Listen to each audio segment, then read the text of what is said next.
Indian 2 திரைப்படத்தோட free ticket டெய்லியும் ஒருத்தருக்கு குலுக்கல் முறையில் ஃப்ரீயாக கொடுக்கப்படுகிறது. மேலே தெரிகிற இன்ஸ்டாகிராம் ஐடிக்கு ஒரு மெசேஜ் பண்ணி ஃபாலோ பண்ணால் மட்டும் போதும், நீங்களும் டிக்கெட் வின் பண்ண வாய்ப்புகள் அதிகமாக இருக்குது. இந்தியன் 2 கமல் ரசிகர்களுக்கு பெரும் ஏமாற்றம் தான். ஸோ இதை பற்றி டீட்டெயிலாக பேச போகிறோம். லைக்கா நிறுவனம் ரசிகர்களுக்கும் ரொம்ப முக்கியமான ஒரு விஷயமாக தான் இருக்கும். ஸோ எப்பயுமே ஒரு திரைப்படத்தோட ஆடியோ லான்ச் ரொம்ப பிரம்மாண்டமாக நடந்தால் அந்த ஆடியோ லான்ச்சை மெயின் ஸ்ட்ரீம் மீடியாவில் போட்டுருவாங்க, டெலிகாஸ்ட் பண்ணிடுவாங்க.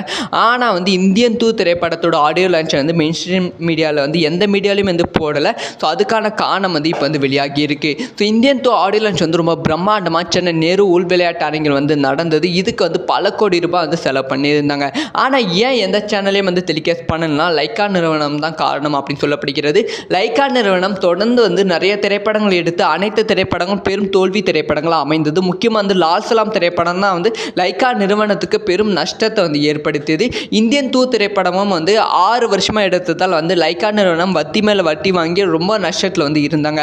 அந்த சமயத்தில் தான் லைக்கா நிறுவனம் இந்தியன் 2 திரைப்படத்தோட ஆடியோ லான்ச் நடத்தினாங்க. ஸோ அந்த ஆடியோ லான்ச்சை கலைஞர் டிவியில் டெலிகாஸ்ட் பண்ணணும் அப்படிங்கிற நோக்கத்தில் தான் ஆடியோ லான்ச் எடுக்கப்பட்டது.